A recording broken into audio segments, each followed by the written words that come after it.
Muy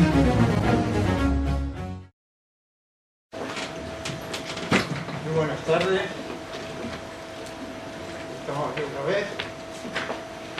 Excelentísimas y ilustrísimas autoridades civiles y militares, señoras, señores, académicos, queridos amigos todos. Sean todos bienvenidos de nuevo a este solemne acto de apertura del curso 2021-2022 de la Real Academia de San Romualdo. El 10 de marzo del pasado año 2020 celebramos nuestro último acto con carácter presencial en este centro de congresos, antes de vernos obligados a suprimirlo a causa de lo que todos ustedes bien saben. Quedó además suprimido el programa que teníamos previsto para todo ese curso, 2019-2020. En primer lugar, me gustaría tener un recuerdo para todas aquellas personas, amigas de la Academia y asiduos seguidores de nuestras actividades que nos han dejado, víctimas de la pandemia. Las vamos a echar mucho de menos, descansen en paz. A pesar de las dificultades, a partir de la fecha que he dicho, continuamos vivos con nuestras actividades, aprovechando nuestra página web, donde en principio repusimos vídeos de anteriores actos que teníamos grabados. Y a partir del siguiente curso, 2020-2021, optamos por grabar conferencias y actos llevados a cabo por los propios académicos y emitiéndolos a través de medios telemáticos con el calendario y horario habitual. Este sistema nos consta que gozó de gran éxito de audiencia y de seguimiento. Para el presente curso 2021-2022 que hoy iniciamos, hemos preparado un programa que pretendemos desarrollar con normalidad y de forma presencial, si nos dejan las circunstancias. Este programa se está ultimando y será publicado en nuestra página web, donde podrá ser consultado y va a ser mantenido al día con las correspondientes modificaciones que en su caso nos hubiéramos obligado a aplicar. Creemos que se trata de un programa variado y atrayente, como siempre, que merecerá la atención del público como así ha sido hasta la fecha. Con independencia de las actividades que hemos realizado durante este tiempo, la Academia ha continuado llevando a cabo su trabajo, digamos, administrativo y organizativo, de acuerdo con nuestros estatutos y en cuanto las condiciones sanitarias nos lo permitieron, mantuvimos nuestras reuniones y asambleas generales reglamentarias. Fruto de estas reuniones y de estas asambleas generales han sido el nombramiento de una nueva Junta de Gobierno que correspondía al año 2020, los años pares. La designación de nuevos académicos que van a ir tomando posesión a lo largo de este curso y la designación de académicos de honor. Fueron actos, como digo, que quedaron pendientes de efectuar. Por ello, en esta primera sesión del curso y antes de la conferencia inaugural, se va a proceder al acto formal de toma de posesión de la Junta de Gobierno y además nombramiento de académicos. Señor don Rafael Barceló Gasset, que lamentablemente no se encuentra hoy con nosotros por motivos de salud, y los ilustrísimos señores don Manuel Baturone Santiago y don Jerónimo Prieto Pontones. Estos actos, como digo, tendrán lugar como sesión solemne de la Academia con anterioridad a la conferencia inaugural. Solo me queda agradecer el seguimiento y apoyo recibido durante esta dura etapa pasada a las autoridades, principalmente al excelentísimo Ayuntamiento de San Fernando y especialmente a la Delegación de Cultura, a las autoridades civiles y militares, Junta de Andalucía, medios de comunicación y todas aquellas personas que nos han ayudado y nos ayudan y animan para conseguir que nuestras actividades contribuyan a la difusión de la cultura en nuestra ciudad en sus variados aspectos. A continuación, cedo la palabra a la ilustrísima señora Secretaria General.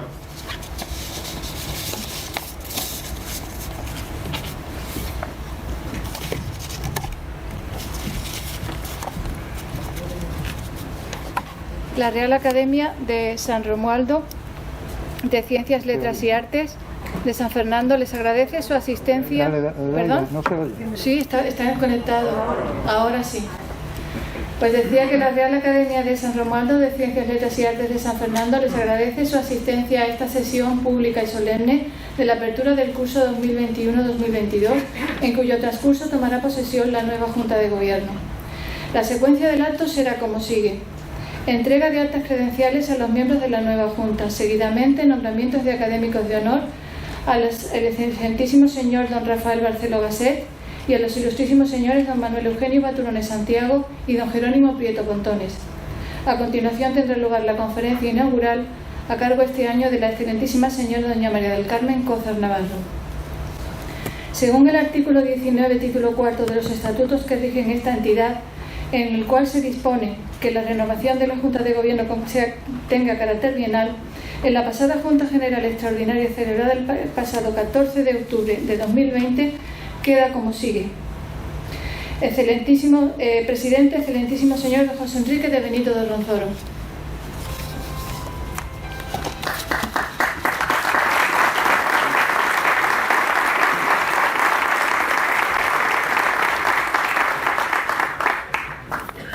Censor, excelentísimo señor don José Carlos Fernández Moreno.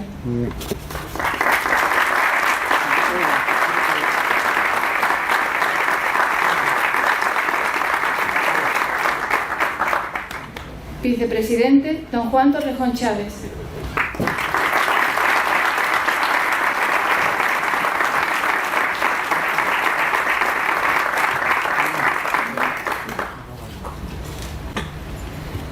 Diligencia. A causa de las circunstancias personales relacionadas con su salud, el tesorero ilustrísimo señor don Jerónimo Prieto Montones cesó en su cargo, según acuerdo en la sesión de Junta de Gobierno de 28 de enero de 2021, en el acta número 362, se recoge que pasa a desempeñar su cargo el ilustrísimo señor don José Manuel Bravo Vila.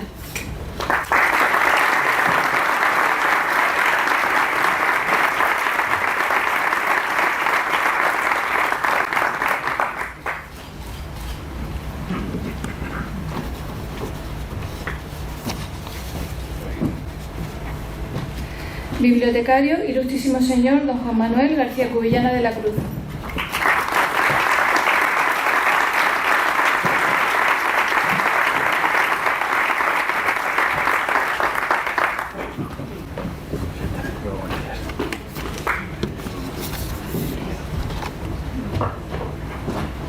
Vocal de Ciencias, ilustrísimo señor don Fernando Belizón Rodríguez.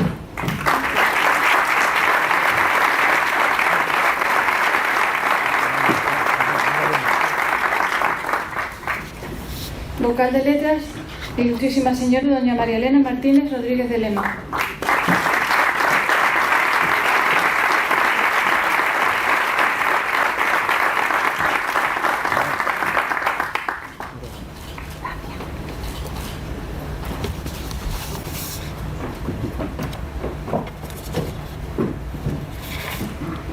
Vocal de Artes, ilustrísimo señor don Juan Antonio Lobato García.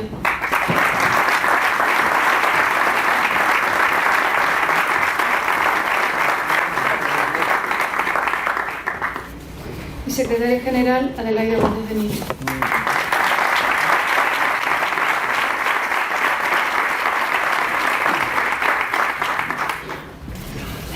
En Junta General Extraordinaria celebrada el pasado 22 de junio, recogida en el acta número 368, se acordó por unanimidad nombrar académicos de honor al excelentísimo señor don Rafael Barceló Gasset y a los ilustrísimos señores don Manuel Eugenio Baturones Santiago y don Jerónimo Prieto Pontones por la labor desarrollada en el seno de la nuestra y a los méritos circunstanciales que concurren. El excelentísimo señor don Rafael Barceló Gasset ingresó en esta el 8 de noviembre de 1973, siendo su presidente entre los años 1992 y 1994. También fue alcalde de nuestra ciudad durante la legislatura comprendida entre 1968 y 1973, siendo impulsor de la creación de la Casa de la Cultura. Imperativos familiares le impiden estar hoy con nosotros. Será su sobrino, don Jesús Oliver Pece, quien recoja el nombramiento en su nombre.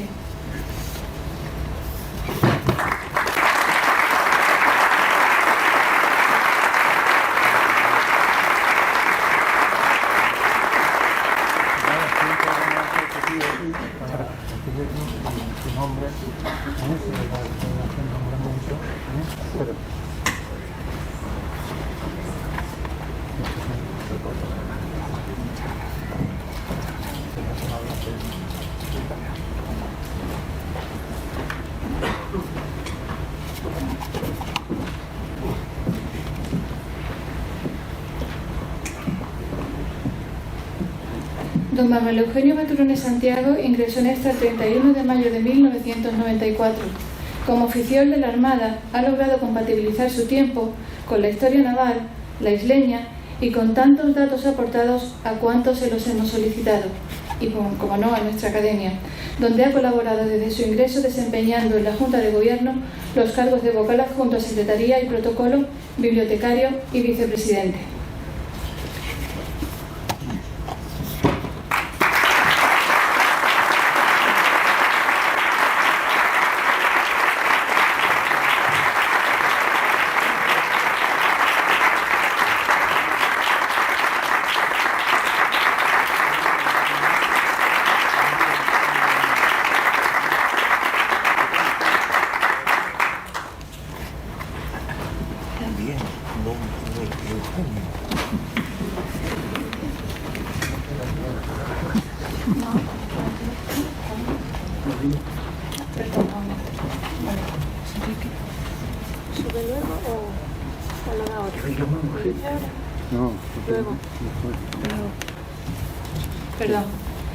Don Jerónimo Prieto Pontones ingresó en esta el 30 de octubre de 2007. Su vida ha discurrido entre la construcción naval y la enseñanza como licenciado en Historia.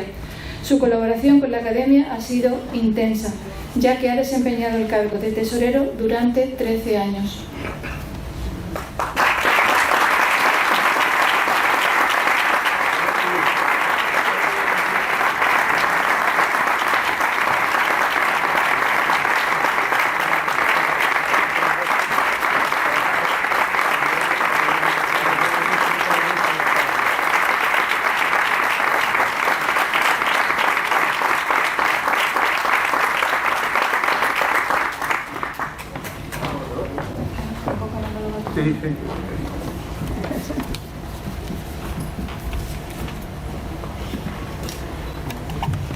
A continuación tiene la palabra don Manuel Eugenio Baturones Santiago.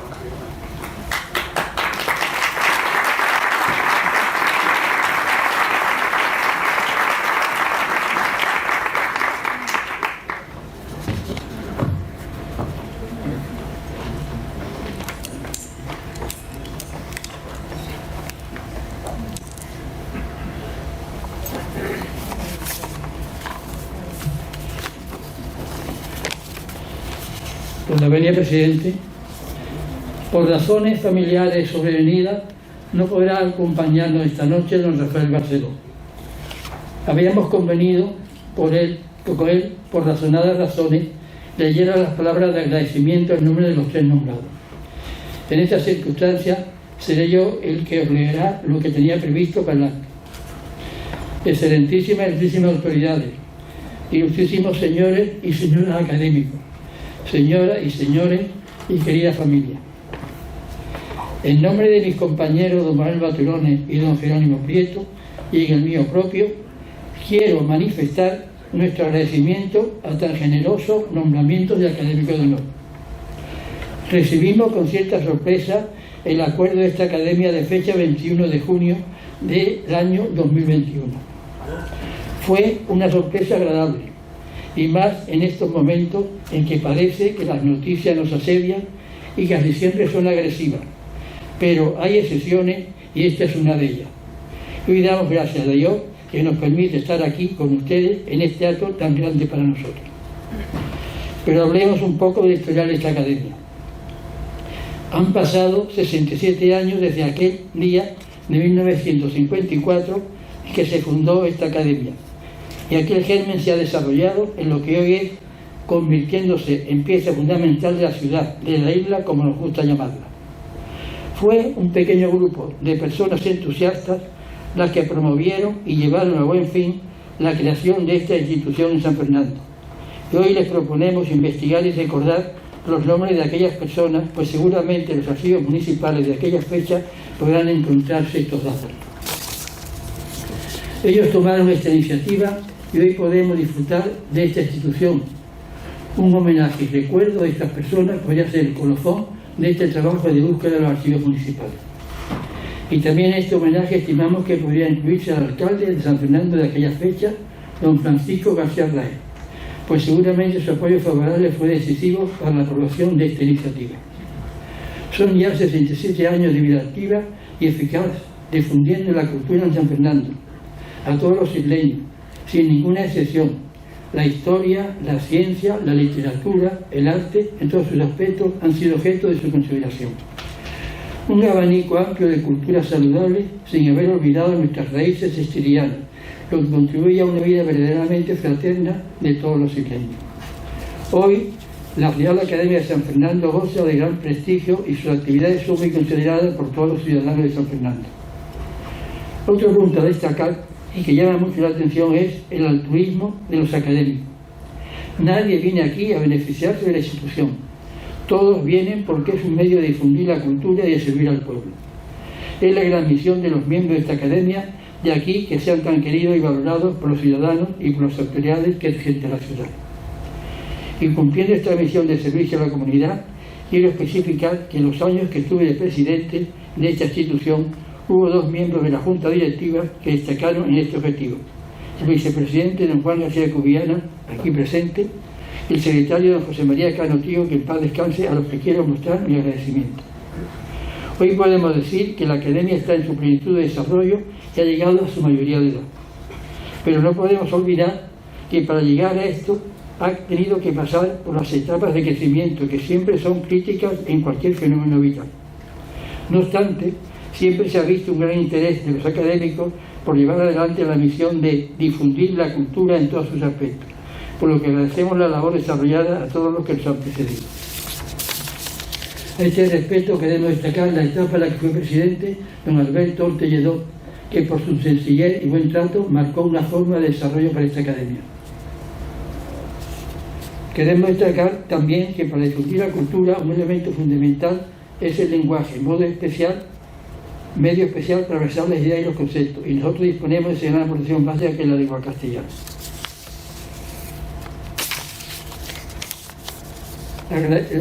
También la Academia, como complemento de las conferencias, apoyó a los colegios cooperando con los maestros en la difusión de la cultura entre los jóvenes estudiantes, lo que representa un refuerzo de la enseñanza muy digno de ser recordado.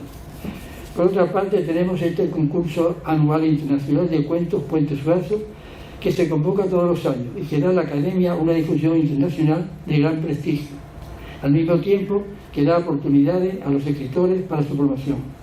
Este año se ha cumplido el número 47 de este concurso cultural y se han presentado 245 obras, lo que implica un esfuerzo de perseverancia y una manifestación de la vitalidad de esta academia.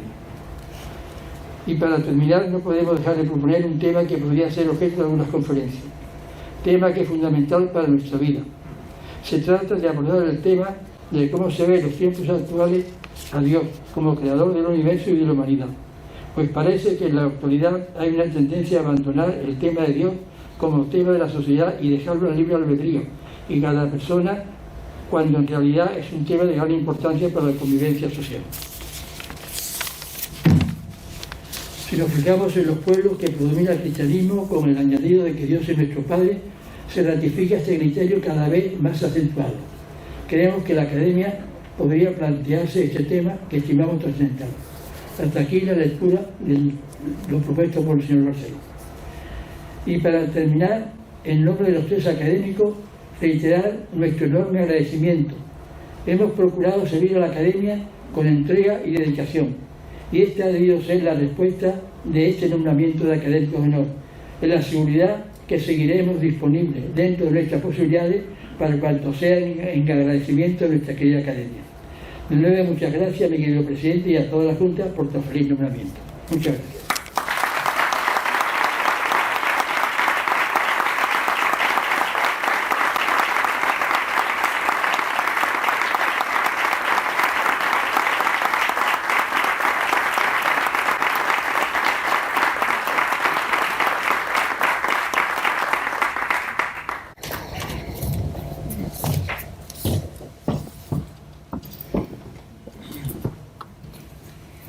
En la sesión de Junta de Gobierno celebrada el pasado 31 de marzo de 2021, recogida en el acta número 364, se acordó que el discurso de apertura de curso estuviera a cargo de la excelentísima señora doña María del Carmen Cózar Navarro, doctora en Historia. Como ustedes saben, la Academia tiene por norma no contemplar la presentación del interviniente cuando se trata de uno de sus miembros a fin de evitar reiteraciones. No obstante, recordemos que la señora Cózar Navarro es académica de número desde el 20 de febrero de 2021 y doctora en Historia desde 1996. Es profesora titular de Historia Económica en el Departamento de Economía General de la Universidad de Cádiz. Entre sus publicaciones destacamos Ignacio Fernández de Castro y compañía, una empresa naviera gaditana. 9 bodegueros del Marco de Jerez, entre los siglos XVIII y XX, entre Cádiz y La Habana. Pedro Martínez y compañía, la gran casa de comercio de esclavos en el reinado de Isabel II, 1817-1866. Cádiz y el tráfico de esclavos, de la legalidad a la clandestinidad. Y la más reciente titulada La horca del Atlántico, Pedro Martínez y su plan de trata de esclavos, 1817-1867. Es académica de número de la Real Hispanoamericana de Ciencias, Artes y Letras, siendo su directora entre los años 2009 y 2015. Y académica correspondiente de la de Historia de Puerto Rico, de la Real Sevillana de Buenas Letras y de la Real de Bellas Letras y Nobles Artes de Córdoba. Muchas gracias, doña Adelaida Bordés. Tiene la palabra la excelentísima señora doña María del Carmen Cózar Navarro. Gracias.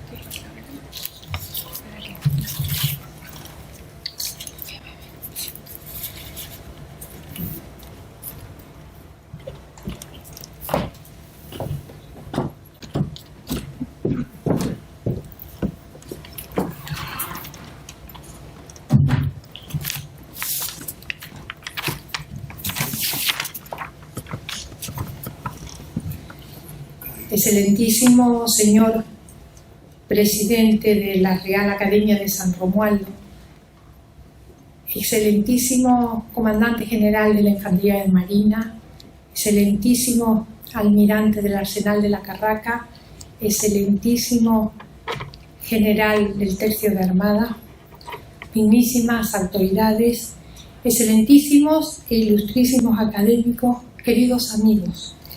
Quiero, en primer lugar, agradecer al presidente y a su Junta de Gobierno la distinción que me han hecho al confiarme el discurso de inauguración de mi querida Real Academia de San Romualdo.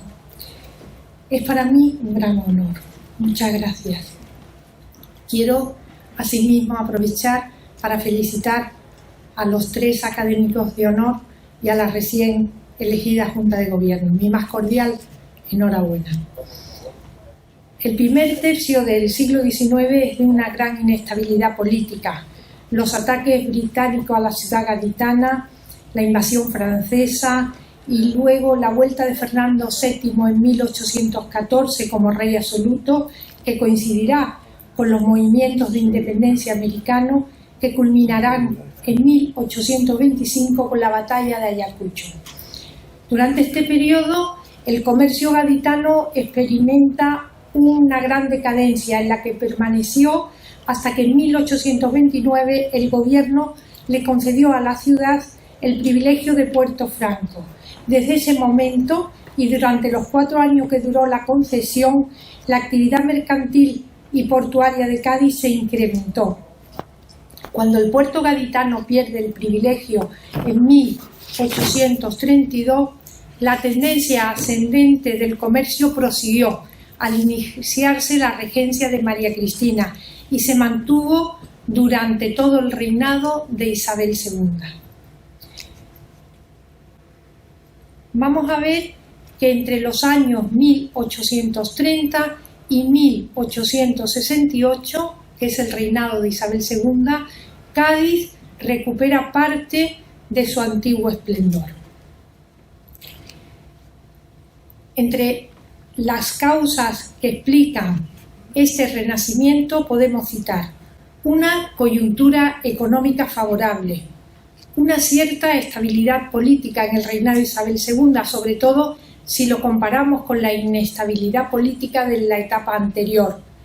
Se está produciendo la repatriación de los capitales de los comerciantes que estaban comerciando en América. Una vez independizada América, los capitales vuelven a España. Se produce también la apertura de los mercados asiáticos y el boom del azúcar cubano. La producción del azúcar cubano está dando unos beneficios tremendos, sobre todo la exportación que se está haciendo a Europa y a los Estados Unidos. Al azúcar le llamaban el oro blanco. Y luego otro factor importante fue también el incremento de la exportación de vino a Europa, sobre todo a Gran Bretaña. La situación colonial de España ha cambiado. El imperio colonial español ha quedado reducido a la isla de Cuba, Puerto Rico y al archipiélago filipino y a las Marianas. Cádiz continúa siendo, por el valor de las mercancías traficadas, el principal puerto colonial de España, hasta 1857, que será reemplazado por Barcelona. Lo cierto es que su fama mercantil atrae a hombres de negocios de otras localidades españolas y del extranjero, de Comilla, Llodio, Santander, Ignacio Fernández de Castro, José Matías, Manuel Ruiz Tagle, de Castilla, Martínez de Pinillo, de Inglaterra, Osborne, Federico Cosen, de Francia, Francisco Conte, el apellido Lacabe, Manuel Domé, Domingo Lisau, de Génova, Francisco Neto, Jordán, Benito Picardo. La presencia de capital europeo se hace sentir sobre todo en el sector vitivinícola, sobre todo el capital británico. Sánchez Albornoz habla de la existencia en España en estos años de una economía dual, en cuanto que conviven formas de organizar la producción típica de la etapa precapitalista con otras formas de organizar la producción capitalista. Lo que sí es cierto es que los comerciantes de esta época alcanzan un enorme grado de diversificación en sus negocios como una estrategia para paliar los riesgos en un entorno hostil. Os he querido poner aquí algunos ejemplos, por ejemplo, de Domingo Antonio Jordán, Neto y compañía, para que veáis en los sectores en los que invierte, en una fábrica de curtido, en baños públicos, en una fábrica de Orozú, en una revista médica, en fin, una actividad muy diversificada. Lo mismo ocurre con otro comerciante muy conocido en Cádiz en esta época, González de Peredo. Es un modelo de estrategia empresarial a largo plazo. Él va a integrar verticalmente los negocios del transporte marítimo y la banca en su negocio original, que es el comercio al por mayor. Así vemos también Manuel Ruiz Tagle. Quiero que os fijéis con esta imagen para lo que luego voy a explicar del comerciante negrero. Los comerciantes, como veis aquí, combinan el comercio con el negocio bancario, realizan inversiones en sectores emergentes como la minería, el ferrocarril. Vemos aquí empresas gaditanas de hilado y tejidos de algodón, compañías de vapor, la exportación de vino a Inglaterra. Sin embargo, será el único negocio de envergadura que se consolide con el tiempo.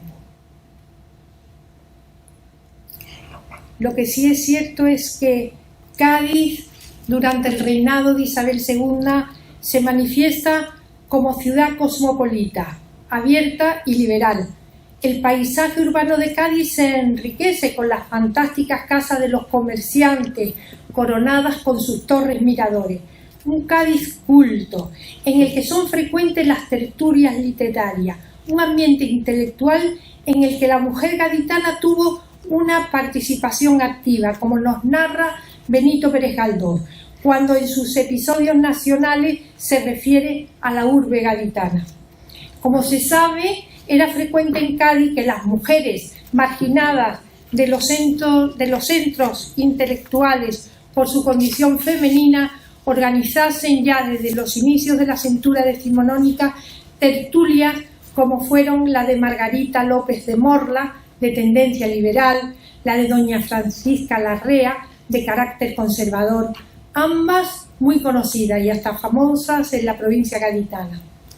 Este era el Cádiz que yo estudiaba, el Cádiz de la burguesía gaditana, el Cádiz ilustrado, el Cádiz culto, y frente a este Cádiz se me apareció ante mis ojos el otro Cádiz, el de la economía sumergida, el Cádiz del tráfico de esclavos, un Cádiz que apareció ante mí cuando leí un documento firmado por el cónsul británico de Cádiz, Sir John Marferson Brackenbury, que decía: Cádiz es la ciudad atlántica que registra el mayor tráfico de esclavos.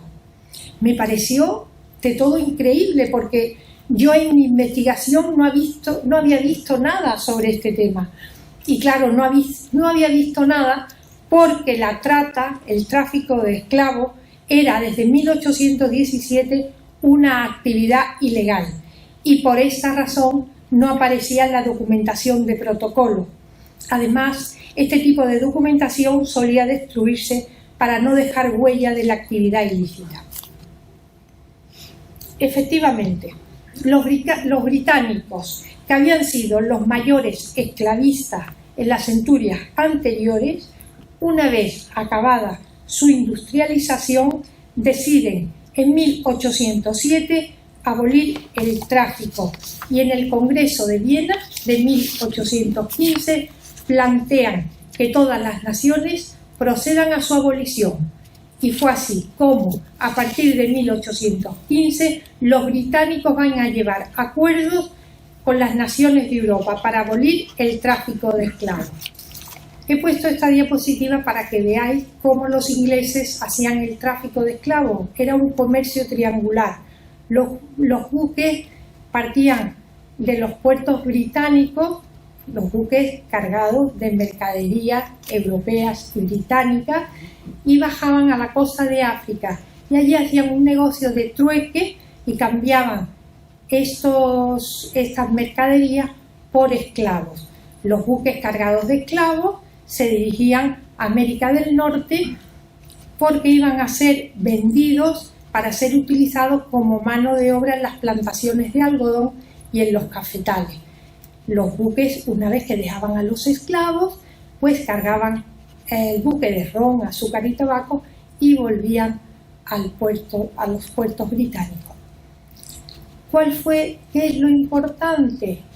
Que los beneficios obtenidos en este tráfico, los británicos lo utilizaron en modernizar su estructura productiva, en la producción de bienes y servicios, es decir, en industrializar su país.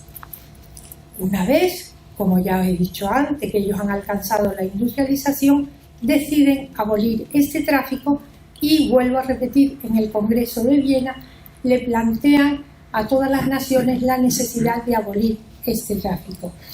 Y con España lo van a hacer el 19 de diciembre de 1817. Británicos y españoles firmaban un tratado para abolir el tráfico de esclavos. Ambas naciones se comprometían a perseguir el tráfico ilícito. Como mecanismos receptores de la trata, se fijaba el derecho de visita a los buques sospechosos y la creación en un año de 2 comisiones de carácter mixto, compuesta de un número igual de individuos de ambas naciones nombradas por sus respectivos soberanos. Una comisión residiría en los territorios de Su Majestad Católico, es decir, en La Habana, y la otra comisión en las posesiones de Su Majestad Británica, es decir, en Sierra Leona, en las costas de África. Gran Bretaña desplegó todo su poder marítimo para reprimir la actividad negrera por mar y por tierra.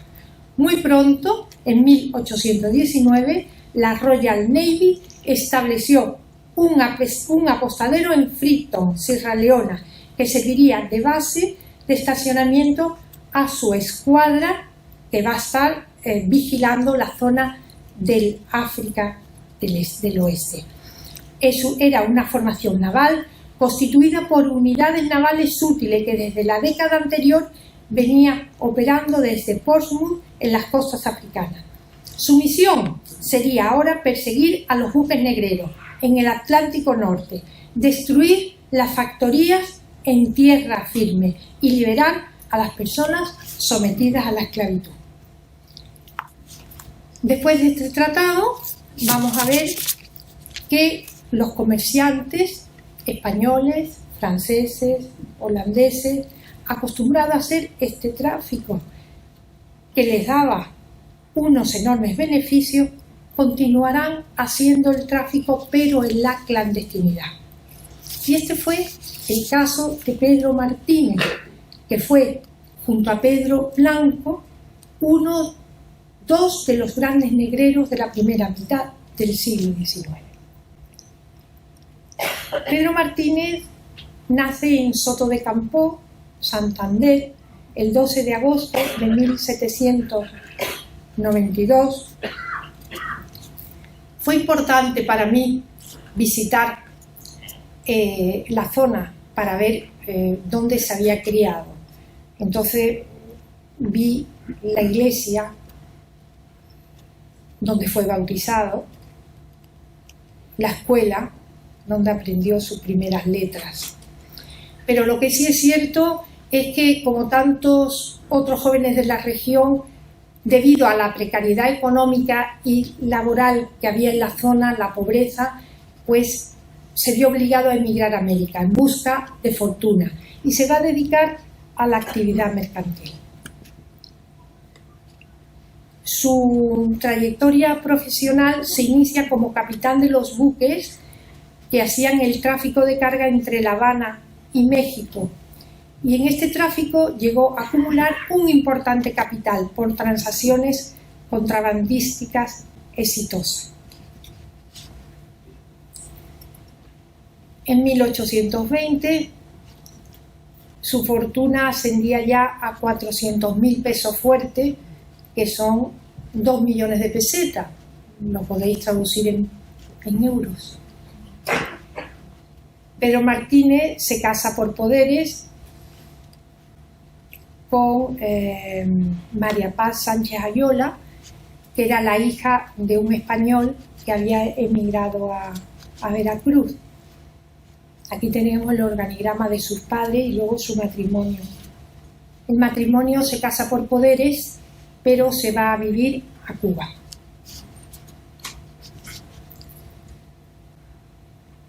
Ya en 1820, en ese año de su matrimonio, aparece vinculado al tráfico de esclavos. En ese año se halla en Boavista, en Cabo Verde, esperando la goleta de su propiedad, San Salvador. Era un buque americano construido en Baltimore que navegó bajo pabellón portugués y se dirigió a la costa de África para tomar un cargamento de esclavos. Como decía antes, Cuba se había convertido en la economía de más rápido crecimiento en el Caribe y en uno de los importadores más agresivos de mano de obra esclava. Una mano de obra esclava que es necesaria para trabajar en los ingenios de azúcar, en el oro blanco, cuyas exportaciones, cuya comercialización están dando muchísimos beneficios. Aparece ya aquí Pedro Martínez Por eso os dije que os fijarais en la diapositiva anterior, aparece como el prototipo hombre de negocio que está presente en distintos sectores en una estrategia de mitigación de riesgo. Entonces vemos ahí que se va a dedicar a la banca, se dedica también al negocio de función, al tráfico de mercancías y al tráfico de esclavos. El esclavo es una mercancía más. En la documentación aparece los carbones, los sacos, los bultos. Es un negocio ilícito, no puede aparecer en la documentación de una manera explícita. Pedro Martínez se afianza en el mercado de esclavos. Ya en 1827 va a organizar una sociedad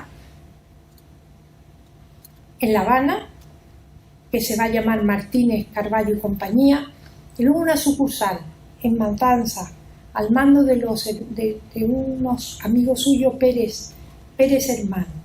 Y luego ya se fija en Cádiz. Y en Cádiz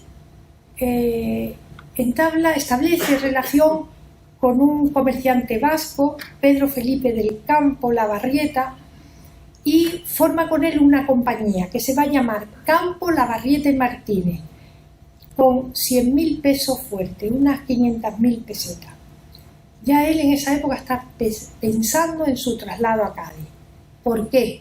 Porque la bahía de Cádiz ofrecía unas condiciones magníficas para la navegación a vela. Era un puerto abrigado que facilitaba el contrabando y el tráfico clandestino. Pedro Martínez llegó a tener una flota de 30 buques de vela.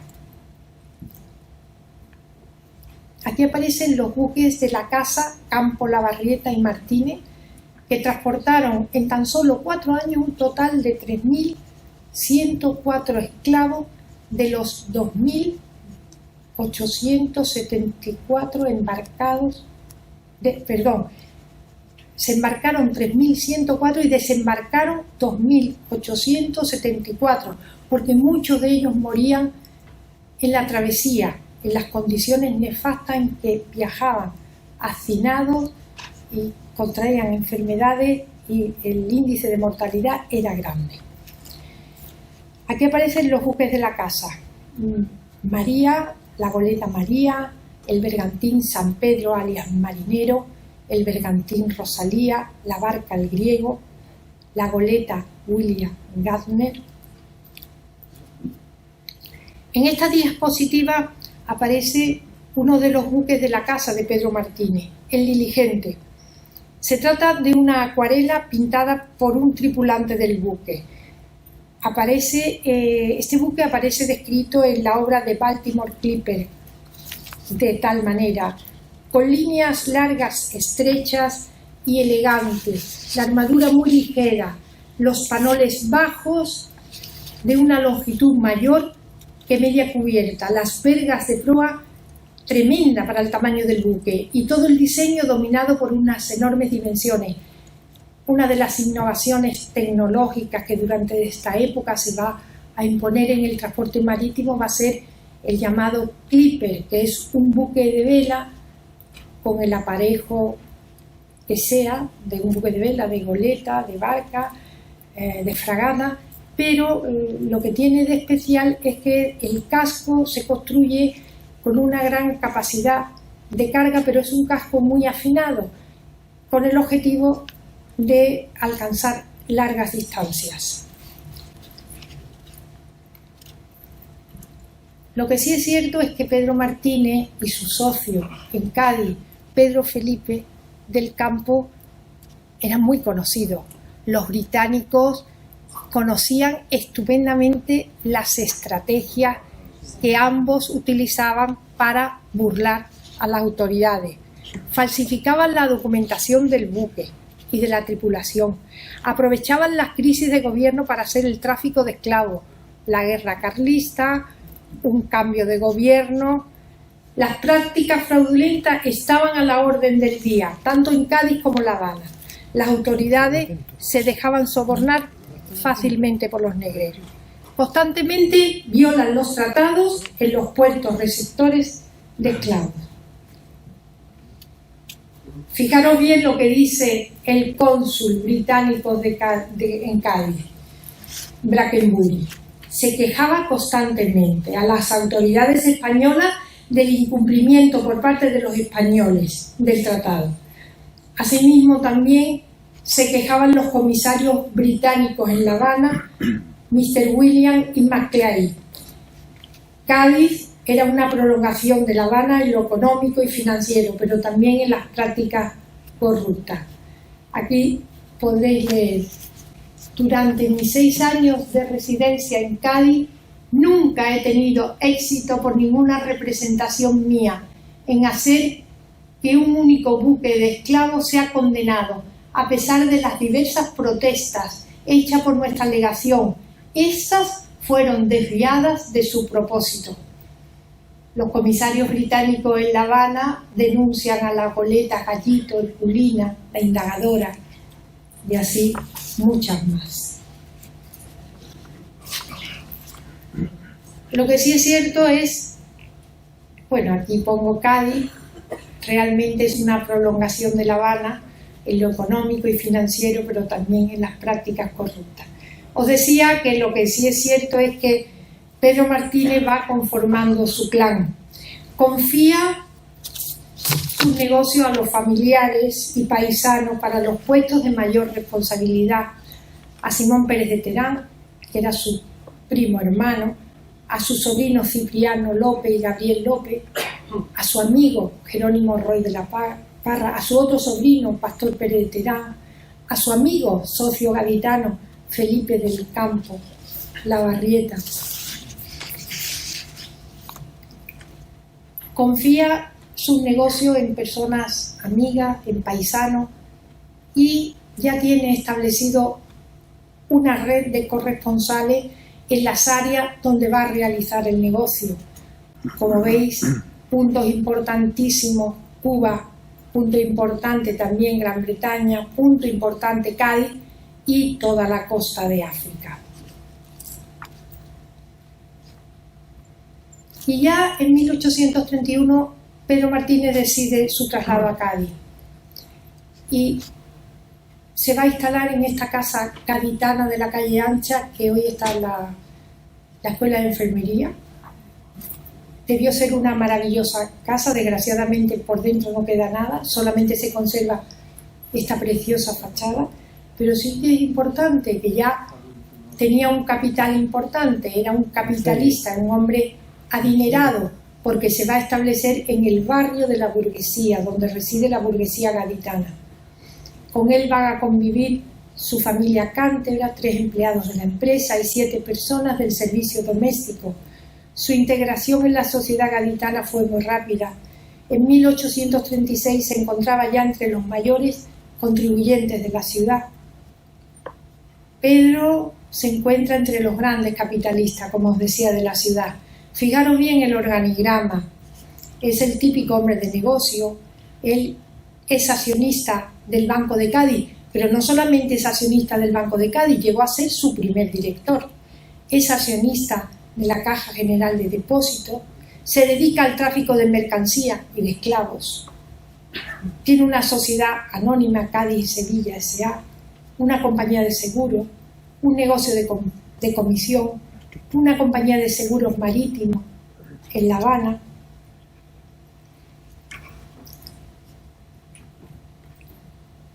Pedro Martínez ha venido a Cádiz, pero ha dejado en La Habana a su primo Simón Pérez de Terán en una compañía que se llama Pedro Martínez y Compañía. Él operará desde Cádiz.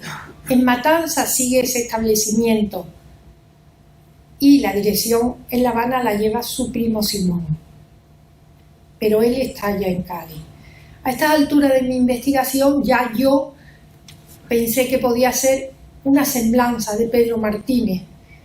Bueno, pues aparece en la documentación como capitán de fragata, graduado de la Armada Nacional, caballero comendador de la Orden Americana de Isabel II, un galardón, un premio que le daban a los comerciantes por la ayuda que hacía al Estado. En este caso, Pedro Martínez va a dar importantes préstamos al gobierno.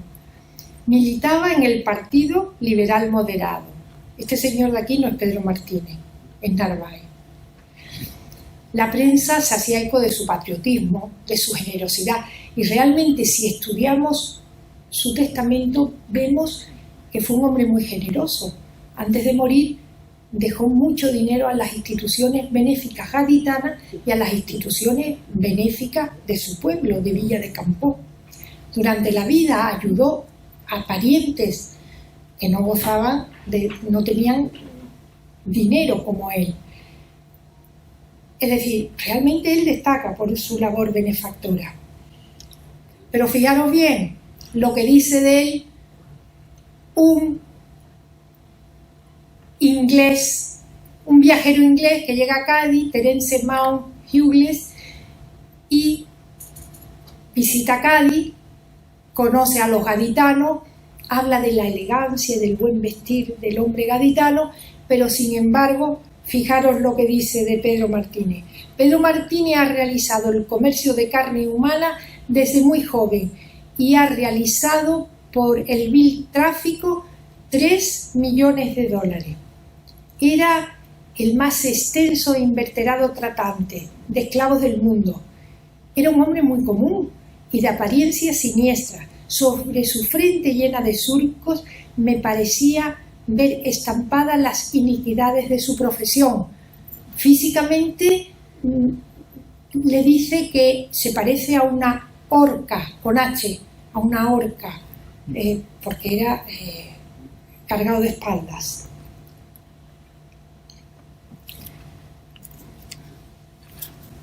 Bien, a estas alturas también nos preguntábamos, bueno, ¿y cómo era el negocio de Pedro Martínez y de los comerciantes de la época? También era un negocio triangular. En cuanto a los periplos seguidos por los buques de la casa de Pedro Martínez, eran fundamentalmente 2: Cádiz, Gibraltar, África, Cuba y Cádiz. Los buques en el primer periplo salían de Cádiz y hacían escala en Gibraltar. Salían de Cádiz con una media carga y terminaban de cargar el buque en Gibraltar. En Gibraltar cargaban el buque con mercancías británicas y europeas. A continuación se dirigían o bien directamente para cargar esclavos a establecimientos de la costa de África como al Viejo y Nuevo Calabar, a Boni, a Ayuda, a toda esta zona, a toda esta costa de África, y al estuario del río Gallina, actualmente conocido como río Moa, una cuenca hidrográfica en la costa occidental de África, situada en el sur de la colonia inglesa de Sierra Leona y colindante con la República de Liberia. Justamente en estas islas del río estaban establecidas factorías que pertenecían a diversas casas de comerciantes de La Habana. Eran 8 factorías: Don Bocoro, Paisi, Quimbo, Mira, Yiquiri, Camasuro, Comatindo y Fero. La de Don Bocoro era la factoría de Pedro Martínez.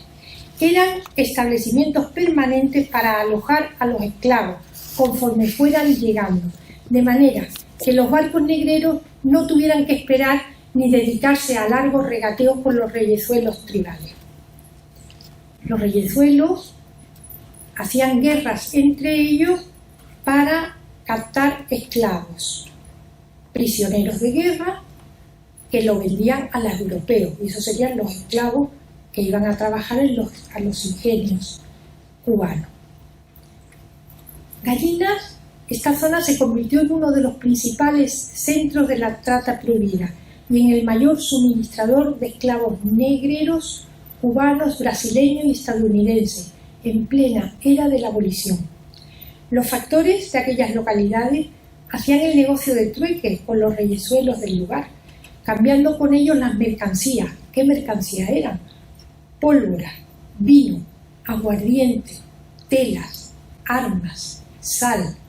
Esas mercancías, que eran codiciadas por los reyezuelos, la cambiaban por los esclavos cautivos. Finalizado el negocio, el buque zarpaba para Cuba y rendía oficialmente el viaje.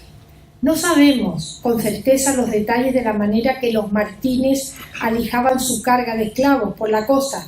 Suponemos que aprovecharían las zonas costeras más difíciles de penetrar, sembradas de mangles, ciénagas y de dientes de perro, que bien podría ser, según la documentación que hemos consultado, la costa de Bahía Honda, cerca de Matanza, y en Puerto Escondido, a 7 leguas de Matanza.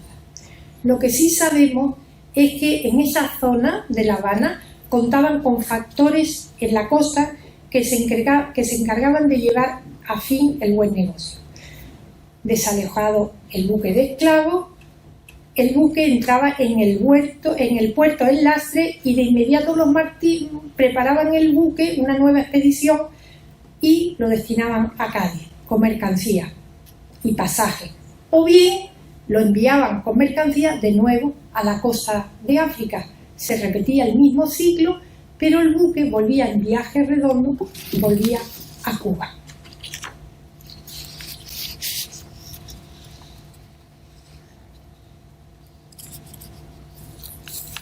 Ocasionalmente, bueno, este esquema no era un esquema estricto. Ocasionalmente muchas expediciones partían directamente de otros puertos, como fue el caso del Temerario, un bergantín portugués de 140 toneladas que salió de Puerto Rico en diciembre del 36, se dirigió a la ensenada de Biafra y al Golfo de Guinea, concretamente en Beni, donde compró 352 esclavos. O el caso que yo me encontré en la documentación, un caso sorprendente de un buque mercante que llega a Cádiz para recoger pasajeros. Bueno, pues los pasajeros se instalan en el buque y el buque zarpa para Puerto Rico. Y cuando iban a media navegación, llevaban ya unos días navegando, los pasajeros se empiezan a quejar al capitán del mal olor que desprende el buque. Era un olor insoportable. Y es que el buque, en la bodega, llevaba un cargamento, había aprovechado para llevar un cargamento de esclavos negros. Eso son anécdotas que me encuentro en la documentación. Aquí vemos la zona de Gallina, que como decía se convirtió en el mayor suministrador de esclavos negros, cubanos, brasileños y estadounidenses en plena era de la abolición. Bien, aparentemente los veleros, los buques veleros en nada se diferenciaban de los buques mercantes destinados al tráfico de peaje y mercancía. Sin embargo, presentaban una serie de modificaciones en su configuración que los señalaban como buques destinados a la trata. Así, por ejemplo, los buques destinados a la trata, debajo de la cubierta superior, llevaban otra cubierta falsa, móvil, completa y perfecta, llamada cubierta de los esclavos, donde los esclavos iban esposados. Generalmente en estos buques las escotillas estaban abiertas, pero el hueco de esta estaba atravesado con barras de hierro que, si bien permitían la entrada del aire y la luz, impedían que los esclavos accedieran a la cubierta, algo así. Y por lo general llevaban una tripulación más numerosa que los barcos mercantes dedicados al tráfico ilícito, porque en un momento necesitaban mucha tripulación porque tenían que maniobrar, porque serían perseguidos por los buques británicos. Solían ser buques rápidos, dotados de armamento, incluso artillería, sujetos con grilletes. Los esclavos iban hacinados, encadenados en pareja. He puesto aquí alguna foto para que veáis un poco cómo iban. Encadenados, hacinados, se hacían sus necesidades. Muchos morían durante la travesía y el cadáver se quedaba al lado del compañero. Otro indicio que delataba a estos mercantes como esclavistas eran las cocinas, porque estas cocinas estaban equipadas con ollas enormes, de una gran capacidad, como para cocinar para 200 o 300 personas. También llevaban unos enormes barriles de agua llamados marineros, que se estivaban bajo la cubierta de esclavos. Generalmente tenían un tamaño inusual, puesto que se necesitaban toneladas de agua. Solían llegar estos buques grilletes, muchos de ellos para mujeres y niños, que delataban que el barco era esclavista.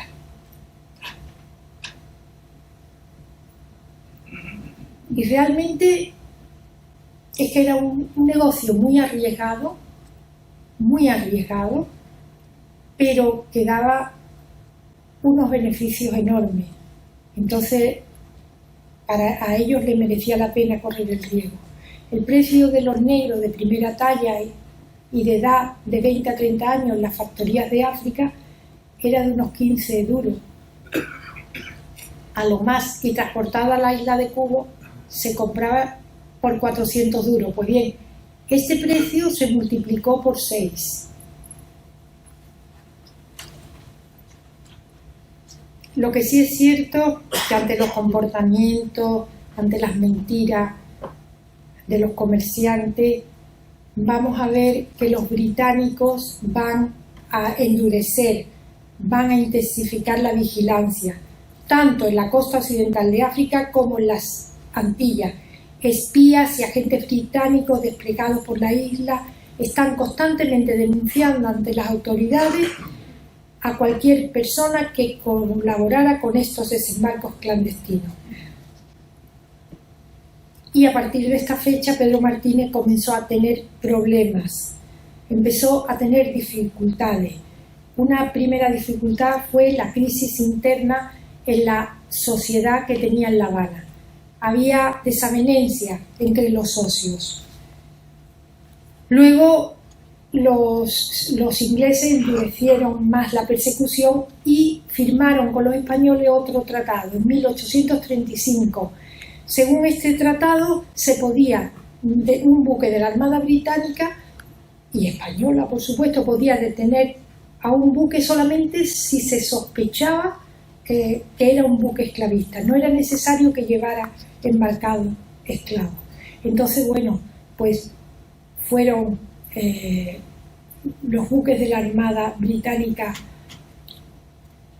incautaron al Cazador, al Veterano, alias Meló, a la Circe, Abs, la Elisa, la Davison, la Vanguardia, todos estos buques de la casa Pedro Martínez y compañía, con lo cual tuvo unas pérdidas enormes.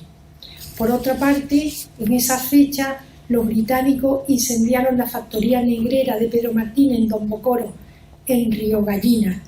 Las pérdidas fueron tremendas. En 1842 fallece su querido amigo Pedro Felipe del Campo, con el que él hacía todos los negocios. Ya en 1853 decide traspasar el negocio a su sobrino Gabriel, y al poco tiempo, el 25 de noviembre del 56, Pedro Martínez fallecía en su casa gaditana de la calle Ancha. El Correo de Madrid se hacía eco de la noticia. Ha fallecido en Cádiz el rico capitalista don Pedro Martínez, una de las personas más notables del Partido Moderado en aquella ciudad. Así se escribe la historia. Muchas gracias por su atención.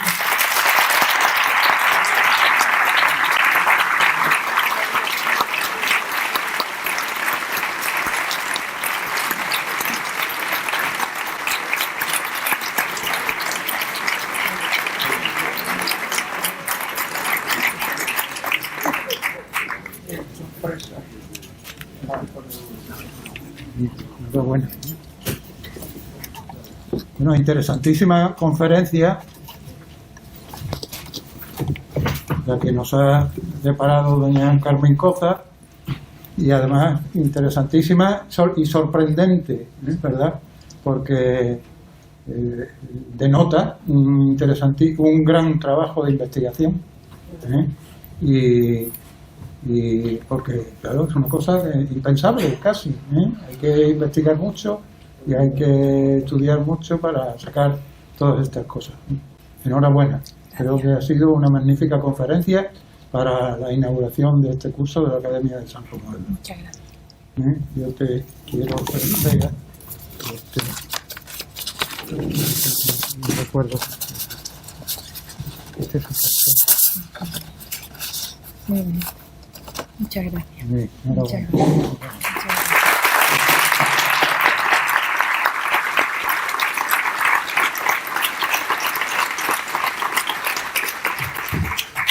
Muy bien. Pues nada, con